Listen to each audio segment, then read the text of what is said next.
everyone, and welcome to Okay Seriously with Natasha. I am your host, Natasha Jamieson. I'm excited to welcome professional hairstylist Dante to the show today for a much-needed conversation. We'll be discussing essential practices necessary for healthy hair trends, reality versus illusion with services, and what happens when using over-the-counter products. Yikes! Yeah. Yes, welcome to the show, Dante.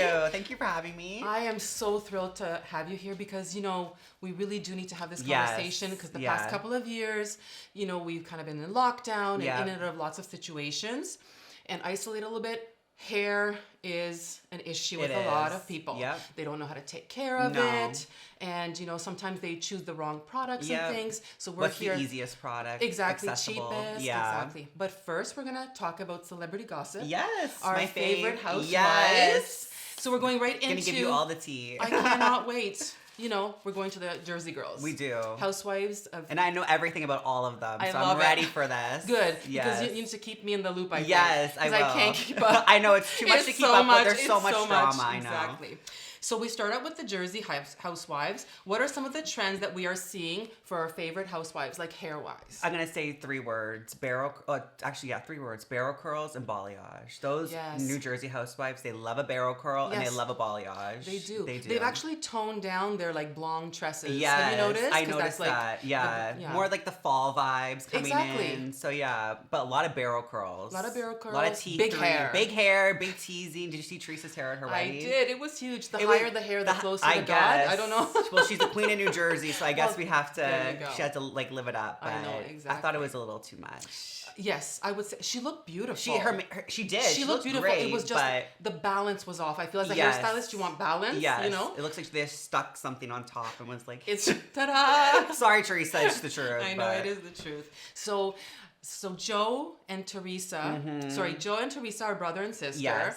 Melissa and Joe are married, and they did not attend the wedding. No. Okay, so that was a big, that was a big deal. Thing. Yeah. Let's talk about it. Okay, let's talk about it. I'm just gonna say I agree with them. I don't think they shouldn't have won at all. Me too. Because they did. First of all, they didn't want Melissa in the wedding at first at all. And she said no and was being all shady. Right. And then they came back 5 days before the wedding and said to Melissa, want to be in it. And Melissa's like, you know what? I'm good. And you know what? Good for Melissa. Because I would have done the same thing. Exactly. And she's 45 years old. Who wants to be a bridesmaid at 45? Yeah, exactly. No offense. It's so true. I'm sorry. But she would have. She would have, honored the position. I feel like I don't know. I feel like it was a lot of drama with it, so I feel like she's probably, you know what, it is. I feel like if Teresa just kind of stepped back, see the bigger picture of everything, Melissa's actually a really cool girl and a really nice girl and very forgiving. Very forgiving. I don't know if I could. She really has put her through the ringer. And if you watch all the seasons of New Jersey Housewives, you will see that Melissa has tried so hard with Teresa and she's put her guard down and Teresa's just, she's the queen bee, so she's just has I think there's a jealous factor there. I think she's jealous. Yes, I agree. I can see it. I can feel look it. at Melissa. You see that walk in? Oh my Yeah, God. I know, she's just gorgeous. You see that Teresa, walk in. Melissa is what Teresa wishes to be like. I know. Every way possible. And that's just the truth. Yes. And Melissa's a real girl. She's a nice girl. She's a real girl. Where Teresa, she's, hi, like a little bit fake. Yes, so that's exactly. the truth. Yeah, and inflated. Now we're talking about, their marriage has been under a few little... Yeah, I heard about that. Yes, I thought the that was infidelity really rumors. Weird. I don't believe so that. You don't believe that? I do not believe that. Okay, so do you think it's like kind of something that's just to camouflage some other incidences? I think it's a storyline. Oh. I think it's a storyline. I think that... yeah, it's a storyline. So for people to continue watching? Yes. To have the focus? This storyline has already been in season 4 I think 12 years ago. This was already a storyline that she was like a stripper and she cheated and blah, blah, blah, blah. Oh, so it's just revisiting. I can't see that. That's the one, actually, Kyle and Maurizio on Beverly Hills and Joe and Melissa on New Jersey. I think they're those 2 couples are like the most solid? Hardcore, solid couples. So I don't believe that. I think that's like petty drama. Okay. Someone's throwing shade or throwing that in the mix to get some drama throwing going. it in the mix. Yes. We're gonna go to Erica Girardi. Oh God, here we go. Okay. She's had beautiful. Talk about a stunning woman. Who has like a million different looks. Like she constantly reinvents herself. Quite recently, she was just released of all charges for the lawsuit of embezzlement with her with her ex-husband Tom. Yeah. So let's talk about that. What do you think's going to happen now that she's been cleared? Because that was a huge multi-million This dollar might not be a lawsuit. popular opinion, but I'm going to put it to you this way. Pop star and a lawyer. Do you think a $1 billion lawyer is going to tell his pop star wife what's going on? No, of course not. No, of course not. And that was my big thing through all of this. Is not. like, if you watch the episodes too of Beverly Hills, the way he talked down to her, the way he was very dismissive of her, yeah, she wasn't telling. Tom Girardi was not telling her anything. Nothing. Not she did one not thing. Know anything. So I think good for Erica. I do think maybe she could have had a little more compassion with the victims. I will say that. Yeah. Just to be a little more like compassionate. But I do understand that there are some alleged victims that go on podcasts and do interviews. Absolutely. And they have a microscope on Erica. So I understand why she's getting mad, but I do think she needs to reel it in because there are girls on the show who don't want to see her win, and they have their own motives in the show. And I'm not going to say who, but there's a few girls. There's a few girls we can think of it. We can think of it. Who they have an angle. You know, want to be actresses. This is their biggest role. Platform. This is their biggest platform they're going to absolutely. get. They get C-list actresses to come on the show, and this is the biggest job they've ever gotten, and they got to hold that. Hold it there. And I don't get, like, the one girl, Crystal on Beverly Hills. Your husband created The Lion King. Why are you on The Housewives? The Housewives. If my husband created The Lion King, sweetie, I'm going to be in Saint-Tropez drinking something nice. Like, I'm not going to be on a reality show. But, yeah. Right. True that. So I think, too, a lot of the Erica storyline is, that's what it is, a storyline. These girls have nothing to lose. They're going to go on with the biggest topic at the time is, and that's Erica. So I think she needs to just bear it, honestly. Exactly. And just, well, we wish them well. Wish them well. I mean, there's lots of things going on. We'll probably still Yeah. continue to see and it is more. really sad, like with the airline victims and everything, and like the burn victims. It's very awful. sad. It's So awful. hopefully when this is all done, she can step back and maybe in retrospect and see that and be like, you know what, like I could have been a little more kinder to them. I could have been a little more gentler. But she's a hard woman, you know. When you're a strong woman, you gotta defend her. And I get it too. Like when she's at a certain age, she's in her 50s, she has to protect herself. Of course, absolutely. Yeah. We wish them well. Yeah. And now we're gonna go right into hair. Oh, the best topic. Yes. The most important topic. It is. It is really important. How can professional services and home maintenance improve the health and density of hair? Because people get super confused about this. They do. They just think that they can get fantastic results at home and not have like the maintenance fees. Please help us, enlighten us, Dante. It's the quickest fix. It is. Everyone wants the quickest and the cheapest and what's the easiest, and sometimes that's not the best route to go. I see a lot of like at home like TikToks and stuff, and they're going to like they drive me crazy. Going to certain beauty supply stores that sell to everybody and that are buying lightener and like 40 volume and certain things that we're like, okay guys, like calm down. So I think it's like misconception between like wanting it right now and what's the realistic instant gratification. Exactly. Yeah. In what way understanding the desired look is secondary to the maintenance involved and the cost? I think that because it should always be. It should always be that. For me, it's Yeah. always secondary because if you're coming into my salon and you have fried hair, I'm not gonna keep lightening that. No. I'm not gonna add to that. I would rather maybe, for instance, give you like a treatment or something. Let's start off there. Come in and get like bi-weekly treatments or every month get a treatment. Like start off there. But, I feel like I said, instant gratification. Everybody wants it right now, right there. They see Kim K doing it. They see New Jersey Housewives, for instance, doing it. And it's like... But they have a team. They have a team and they have... It's not It's an all-day thing. Yeah. It's a 6 hour, 7 hour, 8 hour thing. People don't understand They don't get that. I say, if you want... I always say to my clients, if you want, we can do it in 8 hours, but you're going to be paying the price. A lot. You're going to be paying a lot. And I don't suggest that for the normal, regular... It's Joe a process. Schmo. It's a process. So, and we are analyzing. Yes. Sorry, me, because I am too. Yeah. Because we're both professional. I don't know if people know that. I'm Yeah. also a professional hairstylist. I used to teach at one of the colleges. Oh, I love that. Yes. So it is a process. It is. For some people, you can't achieve these looks that No. you see. Like, Like, say, for instance, with you, if you wanted to go blonde, you wouldn't get, like, platinum blonde. I would have the hair in my hands. You probably, would. Right? If you did. And a You pixie honestly cut. would. Yeah. But people don't understand that it's a process. I just had, actually, last week, I had a girl, she wanted to go, like, maybe some hairdressers watching will know, level 7. Yes. Like a dirty blonde. Like an auburny color, and she's a level 1. So that's black. Like level 1, God. the darkest darker black. than me. And it was a process. She was there for a couple hours, Yeah. but I texted. She was my friend too, so I texted her before. It's going to be a process. This is what the process entails. Are you ready for that? It is going to be a little more expensive than your regular, more maintenance, and more maintenance than your regular service. And I feel like if you lay down those tiles first with your client, then that's going to build you up for success. Exactly. Yeah. Do you work with a budget? Because I do. I do. Because if somebody doesn't really have the means to have elaborate things, I can give you what you're looking for. I call it a beauty budget. Yes, that's what I say to my clients. Want you, they know beauty budget because the minute they sit down, that's what I say first. What's your beauty budget? Let's discuss. Show me a picture. I need to see a picture of your goal hair. Yeah. And I need to know your beauty budget. Absolutely. So. No, it's so true. And I have like zero problem like explaining to people either. that like I can't give you these looks when your hair is very, very long down your back. Yeah. I can give you a few balayage and not pieces everything or roots or cuts or and not everything's gonna look the same as it looks on you or me or the next person. No, it's totally different. It's gonna we'll use New Jersey housewives for instance. Their balayages are not going to look the same as Karen up the street, and I'm sorry, it's not. Kiki in the hood. Kiki. It's not going to look the same, and I think that if you have a realistic expectations with your hairstylist, and if you go into, I find a lot of women. I work with a lot of women.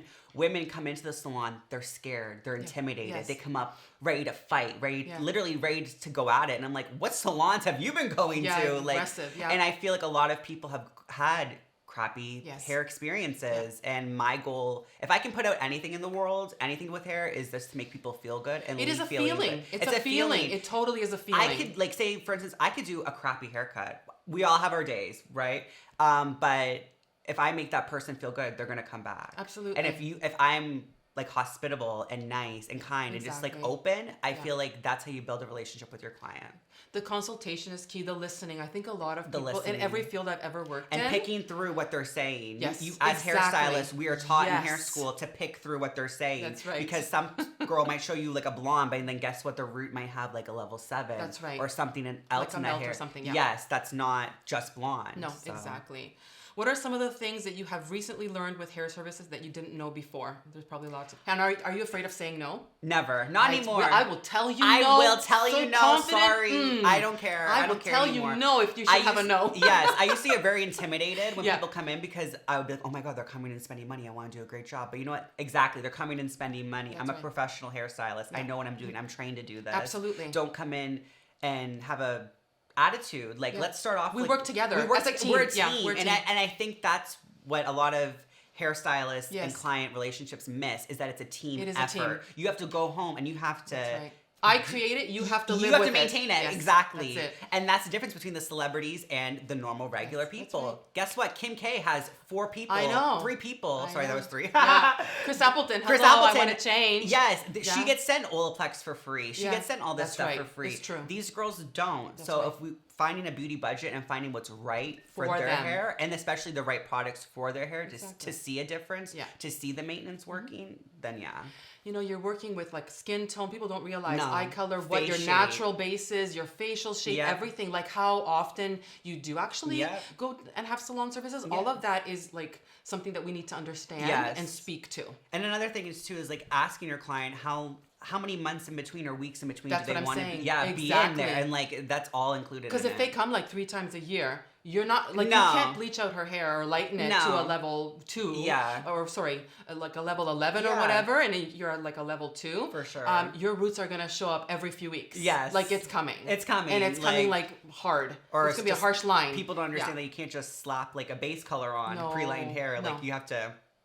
It's a process. It's a huge process. Exactly. There's a lot of correction. You have to add those colors back in. And I think the internet has made it very very accessible for information, which is great. I love the internet. I'm a content creator. I think that's awesome. I utilize the internet and learn stuff all the time. Absolutely. But I think if you're gonna, I will never go on TikTok and how to be a lawyer, how to be this, how to be this, and then I'm watching these videos, and then I'm gonna go into the law firm and say, you know what, this is how we're gonna do this, and it's like. It doesn't work like that. I watched a video. I'm going to operate on you. Yes. Like, no. Are you okay with that? And I think it's like a respect level, too. Yeah, I feel like people, yes, the beauty industry is huge now, makeup and hair and everything, but it still gets looked down upon. And people come in thinking that they know one thing when you're trained in this. That's right. I'm a professional. Yes. Reality versus illusion. Exactly. It's so different. And it's like a gray area. Yeah, an edit just fixes that instantly. It does. But you're talking about experience, even when like time, people post effort. a picture, the pictures get edited. There's a filter on the photo. There's hair apps, hairstylists, like big hairstylists have created where you can put photos to make it look like their work. Absolutely.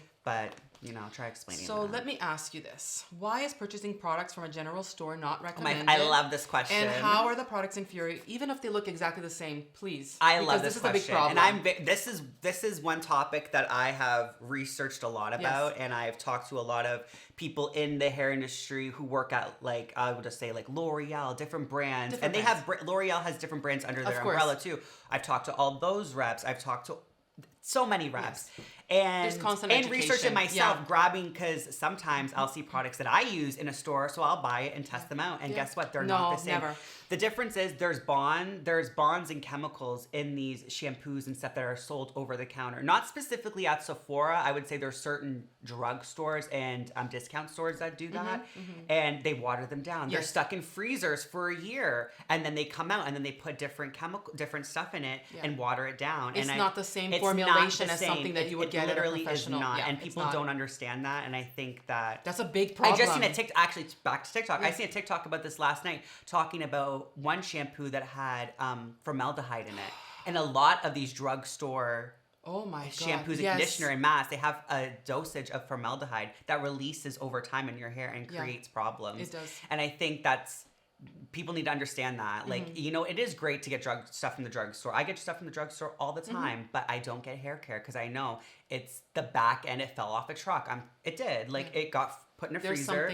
It's a wholesaler who goes in there, buys a big quantity of product, takes 25% of that product, then sells it to big retailers, and they don't realize that they're not getting it directly from L'Oreal, Redken. No. So because these things are very monitored. They are monitored. There's such policies and regulations there's an involved. App. There's a couple of the reps that I work with. They have an app on their phone which they can. If I buy a product from a drugstore, they can scan it, see where it can trace it back to where it came from. Very smart. So that's what a lot of the bigger brands are doing now, is trying to buy up all the quantities that they have in these stores, because they're not from the real retailer. Where you think you're getting a deal.